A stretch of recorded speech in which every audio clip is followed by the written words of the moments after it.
क्या बात है? क्या बात है, बहुत अच्छे।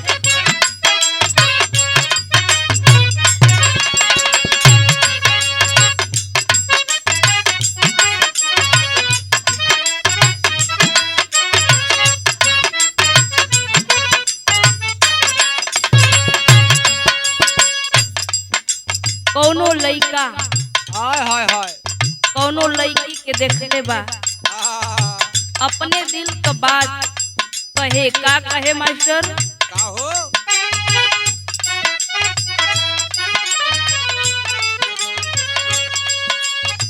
ए रानी ओ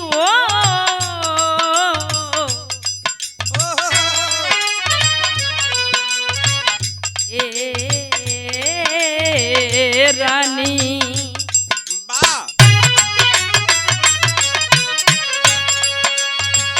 ए हो करे जा काही के ले जा मारा ताल होई जवानी। हो करे जा काहे के ले जा मारता जवानी। ए हो करे जा क्या बात है,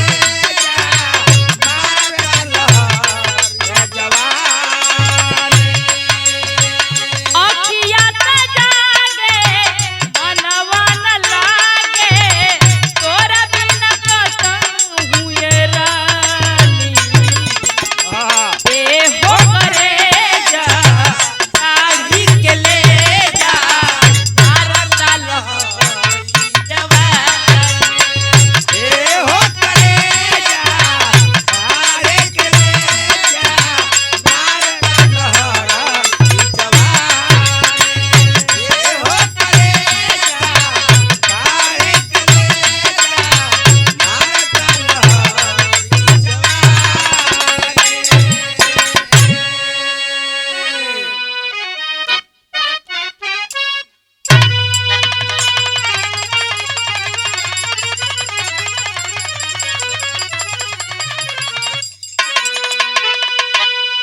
सवरिया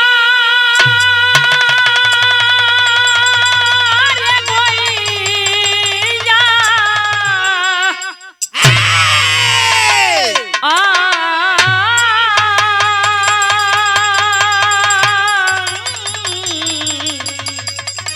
सवरिया हो रे बाबा जोगिया हो राम।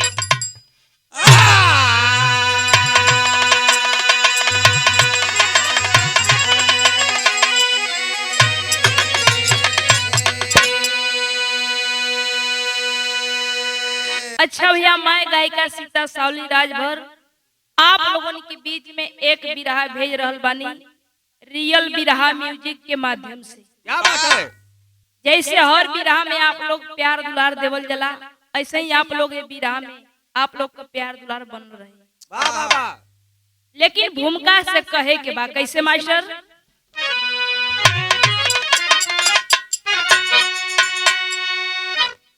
मिले भाग्य से गोद में हीरा व मोती,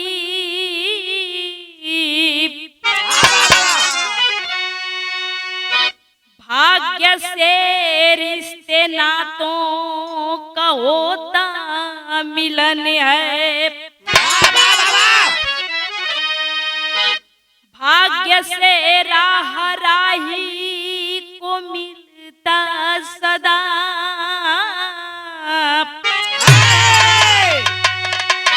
भाग्य से कोई ऊंचा किसी का पतन है। बंसीलाल थे निज जनकपुर के वासी, बसंती घर में नारी बेचारी रही, जमुनी सूता पुत्र राहुल रहा।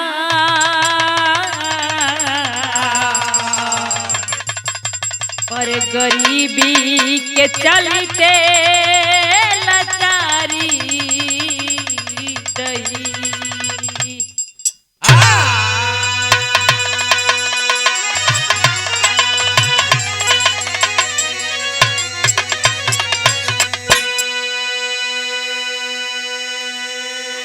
ए बाबू कहानी पे गौर करल जाई। बड़े भाग्य से गोद में हीरा मोती मिलल है। बड़े भाग्य से हित नात रिश्तेदार मिललन हो बाबू। ई कहानी लिहल गई जनकपुर का। जनकपुर का रहे वाला बंसीलाल की धर्म पत्नी का नाम बताल गई बसंती। मालिक एक बिटिया एक बेटवा देले हवन, जौने में बिटिया का नाम जमुनी बा और छोट बेटवा का नाम राहुल बताल गई। कैसो अपन गरीबी में दिन काटत होने बाबू, लेकिन भइल का बिरहा के अंदर कौवाली लगल।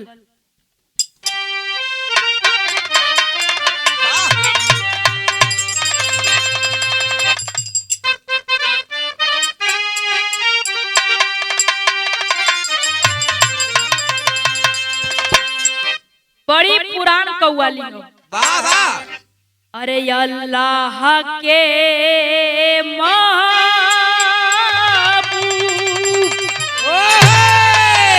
अल्लाह के महबूब गुजरते थे जिधर से।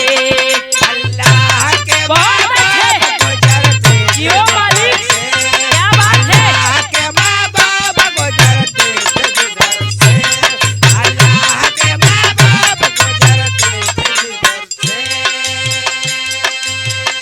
ई त कव्वाली रहल, लेकिन कव्वाली से बढ़िया कवि जी भाव के अंदर लिखत बने बाबू। गौर करल जाई कैसे। बंसीलाल कहत हवन का बेटी दे जिसे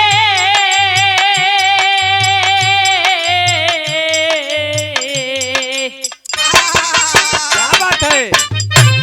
बेटी दे जिसे मालिक मंजूर जहां बेटे जैसे बहुत अच्छे, बहुत अच्छे। बेटे जैसे मालिक मंजूर जामे। बेटे जैसे मालिक मंजूर जामे। बेटी दे जिसे मालिक मंजूर जहां में। बेटे जैसे मालिक मंजूर जाने। बेटे जैसे मालिक मंजूर जाने। बेटी दे जिसे मालिक मंजूर जहां में।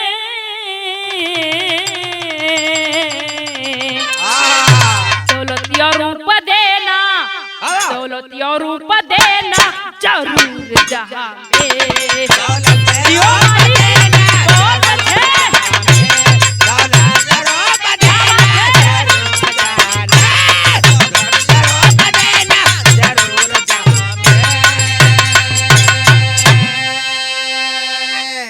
बंसीलाल कहत हुन के हे मालिक, जेकरे घर में बेटी दिया ओकरे घर में धन दौलत रूप रेखा सब कुछ होके के चाहिए। लेकिन हमरे कहानी की शुरुआत हो गई कैसे मास्टर।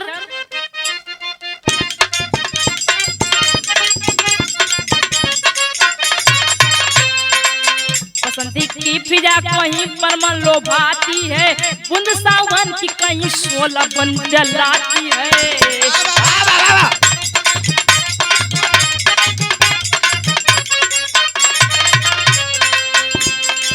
बेटी जमुनी के लिए बाबू और तलाश किए, विनोद के साथ सरजहां में शादी पास किए।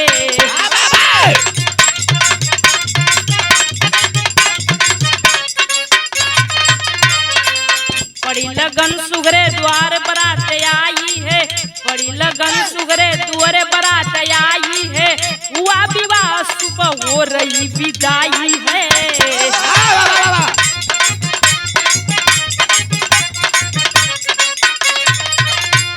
ये अरमान दिल में लाखों सपना साजी, स्वाकी सेज पर सैया संकंगना बाजी।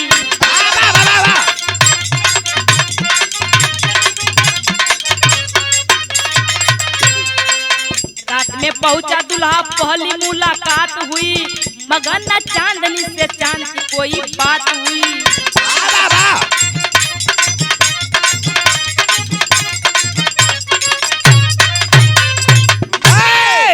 धीरे धीरे जमुनी जब सयान भइली है बाबू, बंसीलाल चिंता सतावे लगल कि देखबा कहीं भी केहू को बहन बेटी होखा, जब सयान है तो माई बाबू की चिंता सतावे लगेला। जब जमुनी सयान भइली, बाबू अपने बिटिया जमुनी के लिए घर भर ढूंढे लगलन। घर भर ढूंढत ढूंढत सरजहां गांव में पहुंचले। जब सरजहां गांव में पहुंचलन, एक लड़का रहल, जौना लड़का का नाम बा विनोद। वही विनोद से बाबू जमुनी का शादी तय हो गई।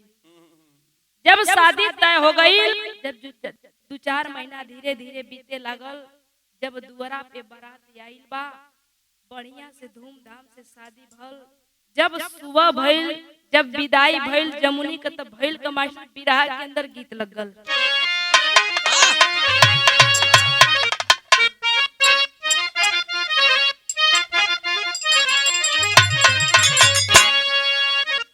जमुनी ए बाबू अपने दिल में लाखों सपना सजाई के अपने ससुरे के तरफ चलल ही।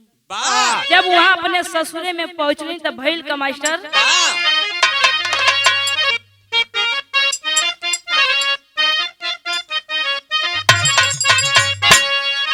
अरे हमारी बलमू हमारी बलमू रात काहे नयैला। क्या बात है?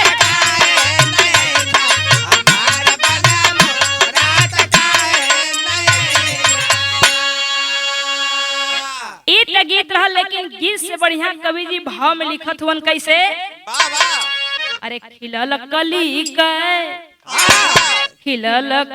कै जब घुंघटा उठवल,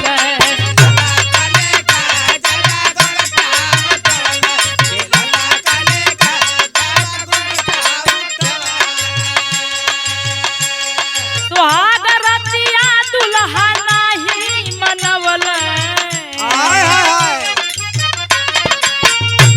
सुहाग रतिया दुल्हा नाही मनवल, खिलल कली कै जब घुंघटा उठवल।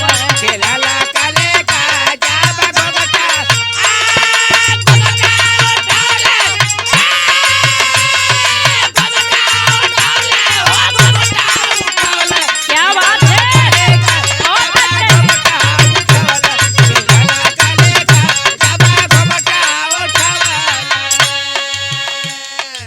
ए बाबू, जब जमुनी दुल्हन बन के अपने ससुरा में गईल बा, सुहाग के सेज पर बैठल बा, दिल में लाखों सपना सजाए के कि हमार सैया है, हमार घुंघटा उठे। ए बाबू, दिल में लाखों सपना सजौले हैं, लेकिन कहत ही का कहत ही?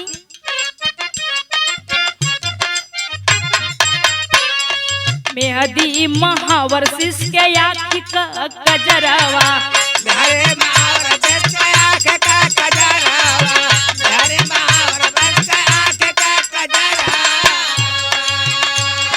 सेंधुरा का लाल रोवे बिंदिया नरवा। बहुत अच्छे।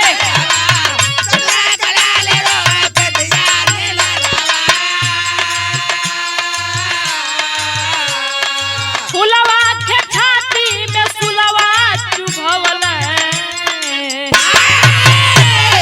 फुलवा के छाती में सुलवा चुभवल, सुहाग रतिया दुल्हा नाही मनवल।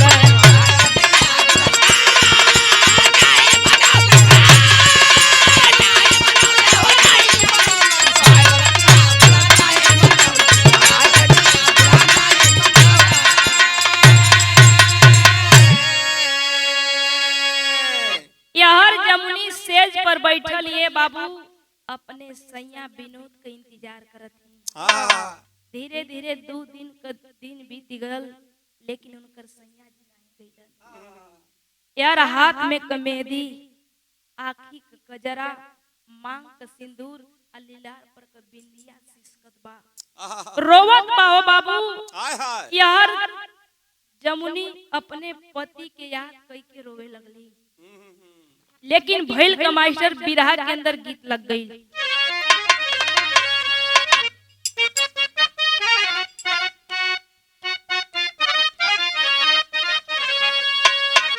इससे बढ़िया कवि जी भाव के अंदर लिखत हुन कैसे, रोई दुलही कहे हमारे मांगी कहे सिंदूरवा हो ना, मांगी कहे सिंदूरवा हो ना, असैया केवन हमसे हो गइला कसुरवा हो ना। अपने पति का पैरवा पकड़ के रोई के कहती कि ये सैया आखिरकार हमसे कौन गलती हो गई कि तू हमरे पजरे काहे ना आइला, का वजह है? जब इतनी बतिया जमुनी कहली अपने पति से, तब पति का कइलन? कहेला विनोद क्रोध कई के जियरवा हो ना, अरे कई के जियरवा हो ना, तो हमरे लायक नहीं काला तोर चेहरावा हो ना। ए बाबू, जब इतना बतिया जमुनी का विनोद सुनलन, गुस्सा में एकदम लाल हो गई।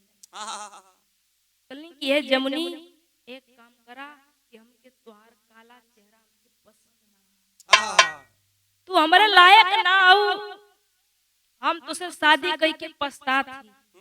ए बाबू, जब इतना बतिया विनोद कहलन, तो भैल का मास्टर बिरहा के अंदर गीत लग गई।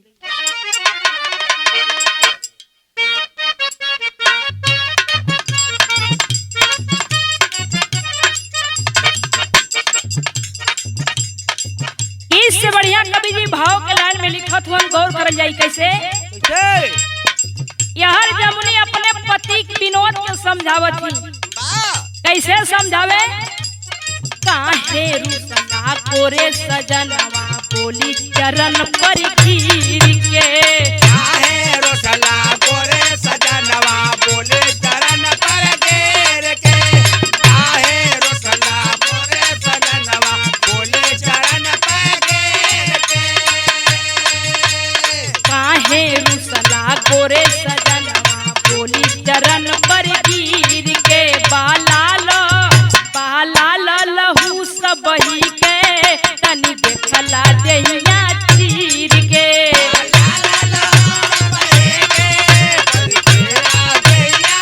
बहुत अच्छे।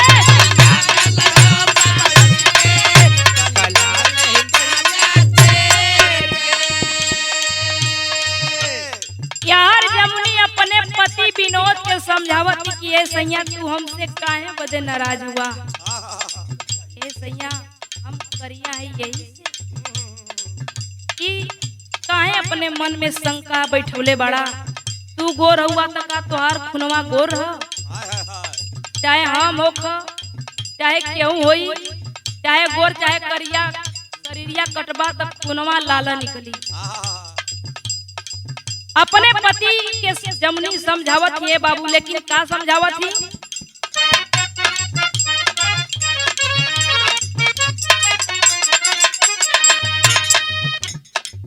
राधा त गोरी रहली, कृष्ण रहल काला, राधा त गोर रहले, कृष्ण रहल काला, बहुत अच्छे।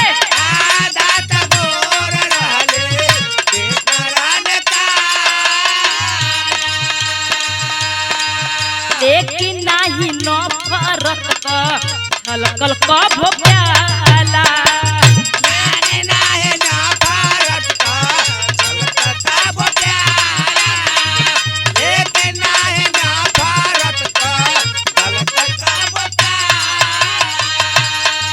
जमुनी समझावत थी कि सैया कृष्ण भी त तो करिया रहला और राधिका तो गोर रहली। इतना प्रेम रहल लेकिन ऊ तो कबो ना उनके बीच में नफरत पैदा भइल।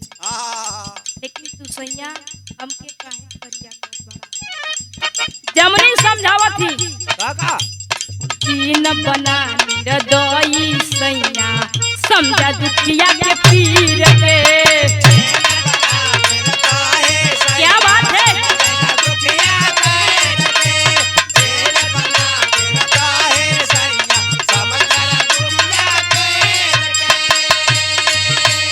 दीन बना निर्दयी सैया समझा दुखिया के पीर के। बाला लहू सबई के तनी देखला देहिया चीर के।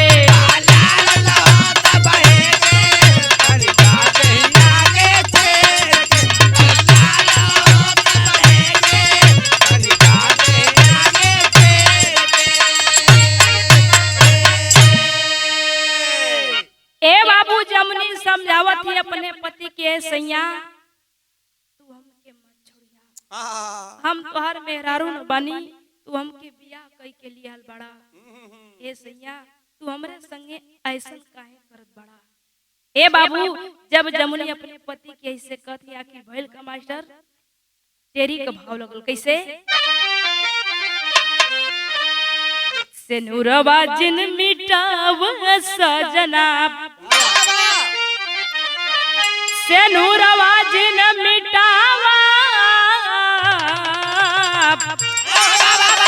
हो सेनुरवा जिन मिटावा सजना। मिली नूर धूर में जिंदगी हुई जहरवा हो जहरवा हो जहरवा। ए सैया तू बियाह कई के लिए आइल बड़ा, हमार सेनुरा मत मिटावा, तू हमार पति न बड़ा। ए बाबू जब इतना बतिया जमुनी अपने पति से कहत तो भइल का मास्टर विदेशिया में कवि जी भाव लिखत हन कैसे?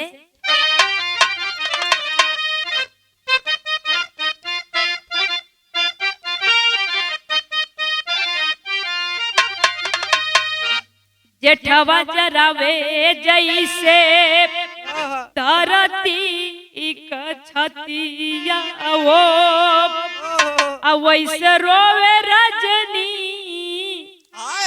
कहेले कुलबी पतिया। सेनुरा सजाई के तब दुल्ही बनाई लिहला, काहे बनी गईला हमरे अरे जीवन के घतिया। बूटवा से मारी मारी घरवा से निसारी दिहल, अतनी को राम नहीं लाया वही बखतिया। छोटका बिरन राहुल बहिन संग गयल रहल, अले के साथवा में चली भैली सुना बतिया। ए बाबू यहर जमुनी अपने पति विनोद के समझावत कि सैया जब मांग में सिंदूर भर के अपन जब दुल्ही बनाइए लेला तो हमरे संगे ऐसन तू काहे करत बाड़ा? ऐसन मत करा हो सैया, तुझसे हाथ जोड़ के हमार निवेदन बा। बाबू जब इतना बतिया विनोद सुनलन तमा उठलन, जूता निकाल के जमुनी के लगना मारे। जमुनी सकलन की है जमुनी हमारे घरे से निकल जा, हमके तोहर काला चेहरा से एकदम नफरत हो, तू हमरे लायक ना हो, घर से निकल जा। लेकिन ए बाबू जब इतना बतिया जमुनी सुन लेबे रोई के अपने पति से कहे लगल, का कहे लगल मास्टर बिरहा के अंदर गीत लगल।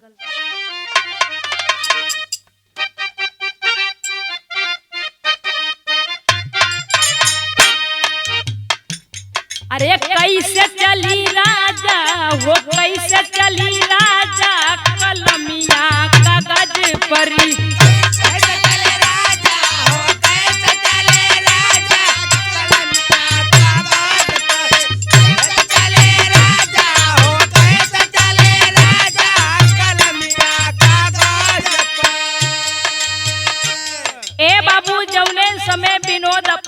घरवा से जमुनी के निकाल देला धक्का मार के अपने छोट भाई राहुल के ले ले बानी। जमुनी रोवा थी, दुख का मारल जमुनी है बाबू अपने मन में सोचत थी। का सोचत थी? फंस गईला दुखिया कन्हैया भंवरी में।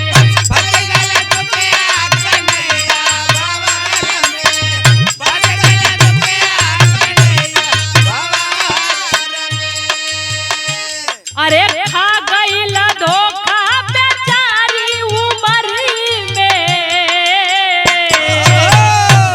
अरे खा गईला धोखा बेचारी उमरी में। फंस गईला दुखिया कन्हैया भंवरी में।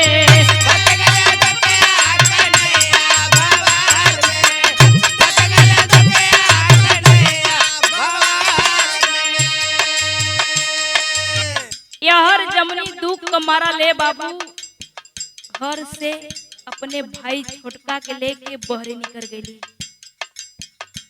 जब बहरे निकलनी तो अपने किस्मत के ऊपर झंखती। का झंखती?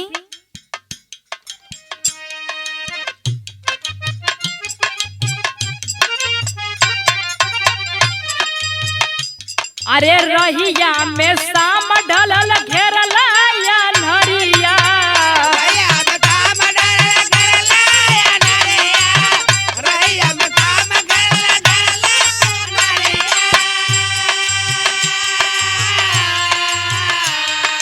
किसी तरह रोडवा पर पहुंची पवैया।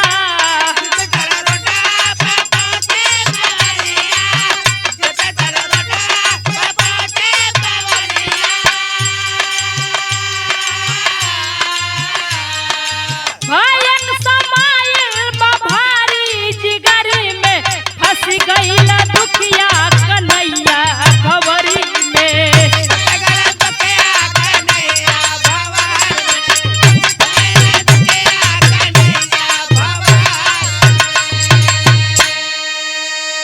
जमुनी ये बाबू अपने छोट भाई राहुल के लेके रोड की तरफ चलली।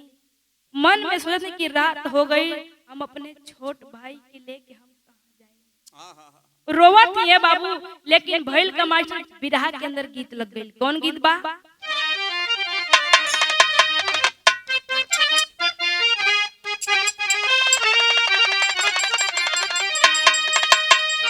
बड़ी पुरान गीत है, लेकिन गीत से बढ़िया कवि जी भाव में लिखत हुन कैसे? मिलल का वाला कहली रोई रोई बयानवा ओ बीरनवा हमारे। जाई बय अपने बाबुल के भवनवा ओ बीरनवा हमारे।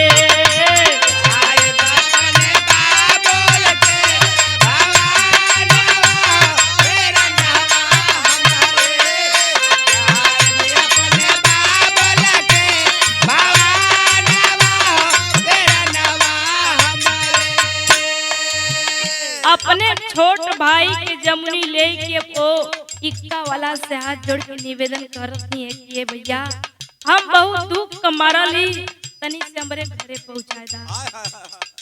हे बाबू जब इक्का वाला सी बतिया कलिन तो इक्का वाला कैलस का? भूली गईली रैया नाही सूझला नया नवा ओ बीरनवा हमारे। तुह के पहुँचाई देबा ठेकानवा ओ बीरनवा हमारे।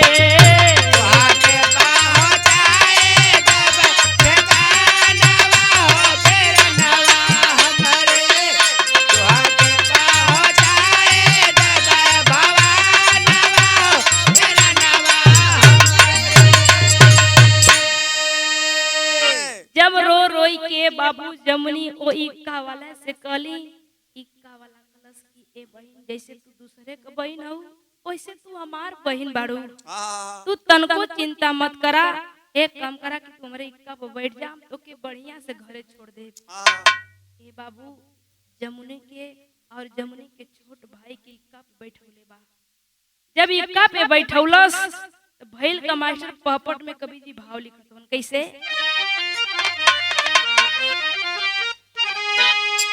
अरे देखा नयन माल मस्त मतवाली बुलबुल डाली परी अकामी के उरा झल के काम का प्याली बुलबुल डाली परी।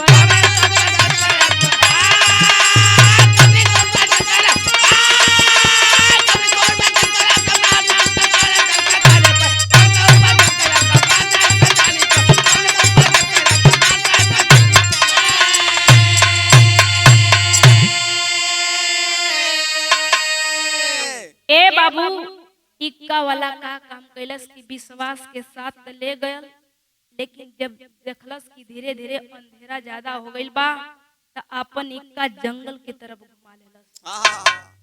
सुनसान बा लेकिन कहलस का सुनसान रात एक बाग में पहुंचा जहाँ रहल कुआ नवा हो।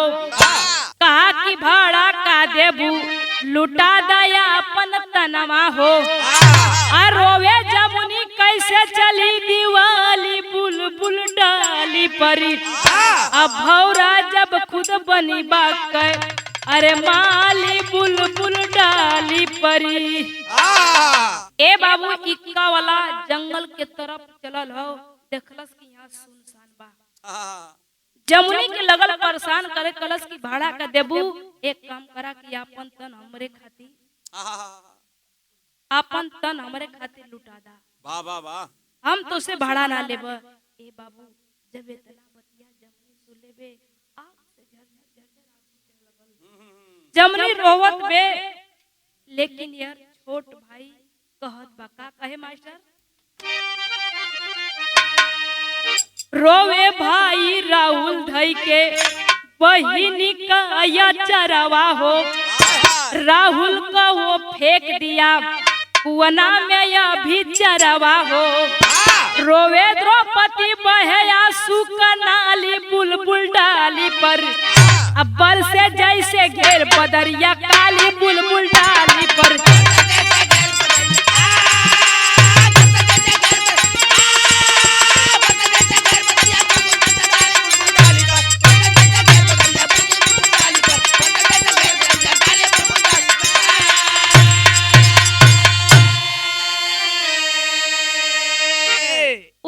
वाला ए बाबू जमुनी के लगल परेशान करे, तब ले छोट भाई जाए के अपने बहनिया के अचरवा पकड़ लेबा। तब ले इक्का वाला के गुस्सा आ गल। गुस्सा में एकदम लाल ले जाए के जमुनी के छोट भाई के राहुल के कुआं में फेंक देलस। जब फेंक देलस यार जमुनी अपने इज्जत का भीख मांगत बाड़ी। रो रोई के कहत बाड़ी का कहत बाड़ी मास्टर। आल्हा में कवि जी भाव लिखत हन कैसे। तड़वा से गिरी के खा जूरवा पयली बाबू।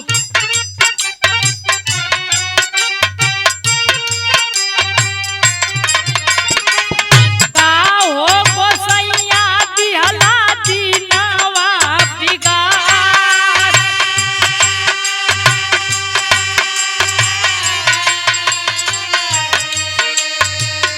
आई जब सवानावा हो राखी वाला दिनवा भैया।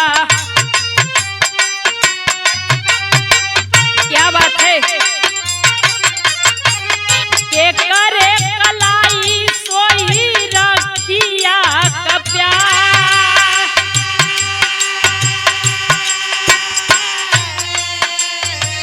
वासना का भूत हवासा वार होई गईले बाबू।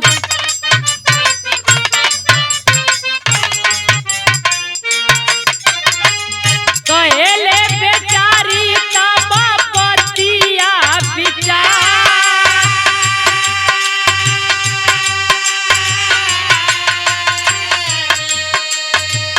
रोडवा पे गड़ल जेवन सरहदी पत्थरवा बाबू।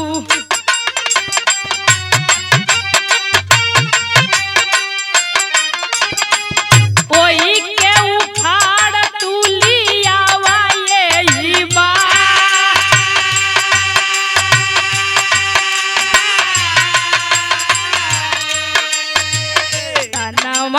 यगिया बुझाइली है अपनी भैया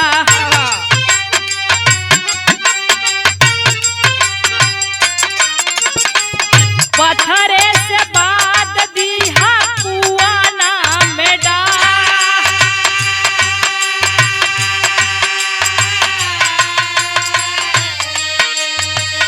यही है जनाजा भाई बहिनी के संग में भैया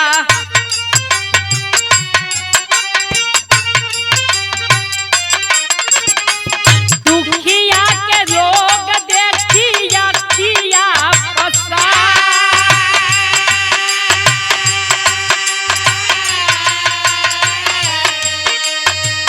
जमुनी कहा तो पावा बाधा रसरी में बाबू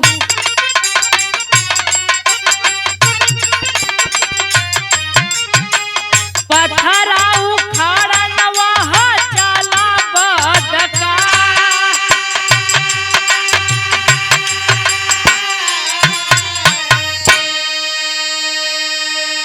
यार जमुनी है बाबू भगवान के कोसती की है भगवान आखिरी तू कौन दिन देखावत बड़ा हम तोहर का बिगले बानी हे मालिक रक्षा बंधन वाला त्योहार आई तम के करे कलाई में राखी बांधब इक्का वाला से शर्त लखली कहली कि हम तब हम अपन जान तोरे पे लुटाई लेकिन उस सरहद पे जवन पत्थर गड़ल है वो पत्थर के उखाड़ के लेके आवा ए बाबू यार जमुनी का शर्त सुन के सोचलस कि इक्का वाला भाग नहीं जा रसड़ी निकाल के वो इक्का में बांध ले बा जब बनलस जे वही यहर इक्का वाला गल सरहद पर पत्थर उखाड़े खातिर मालिक का करिश्मा देखा तब वही में से एक ठे सर्फ निकलल जब सर्फ निकलल वो इक्का वाला के एकदम लिपेट ले बा जब सुबह भइले बाबू लोगन का भीड़ इकट्ठा हो गई यहर लोग सोचत हन कि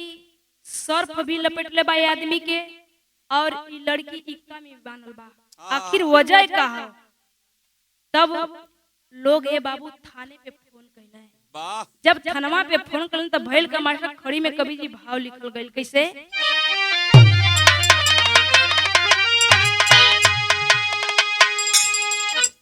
तब यार जमुनी रो रोई के लोगन से बतावत है अपने दिल का बात का अरे शिशकत बाल समाज में मांगी कैसे नूरा अरे खींचे जबरी दूरा चरिया नारी का चारा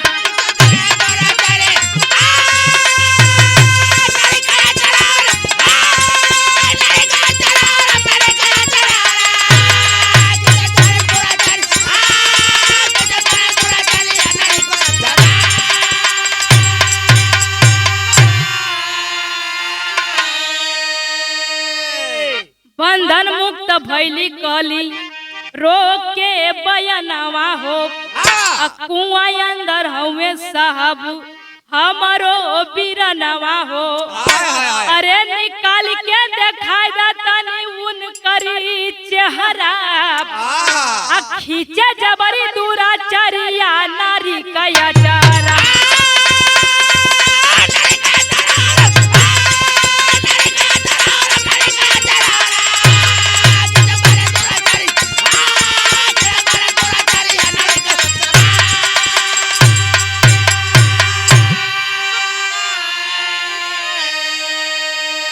ए बाबू इक्का में जमुनी बांधल प्रशासन के लोग रसड़ी के जाय के खोलन जब खोलन कहलन कि बिटिया यहाँ तो कैसे आइलू का बात हो यहर जमुनी रोई के कहलन कि हे साहब जब हमार बियाह भइल हमार पति हमके पसंद ना केलस हमार पति हमके अपने घर से निकाल देलस जब इतना बतिया पुलिस वाला सुनले वने बाबू आखिरकार कैलन का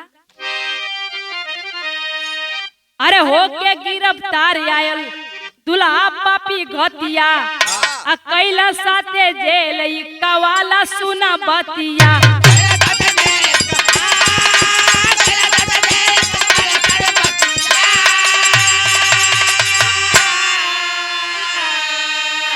अरे कली काल का ऐसन चलल बा पहरा आ खींचे जबरी दूरा चरिया नारी कया चारा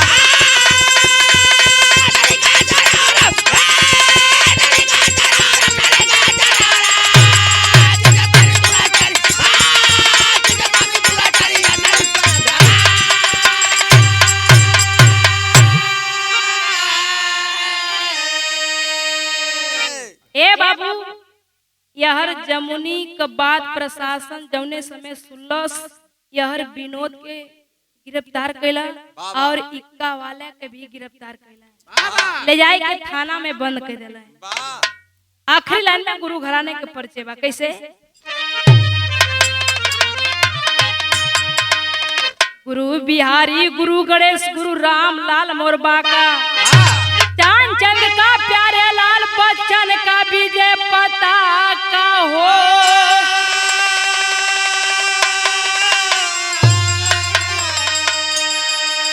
सेनुरवा जिन मिटावा सजना लिखते कभी मुसाफिर सतगुरु का सहारावा सेनुरवा जिन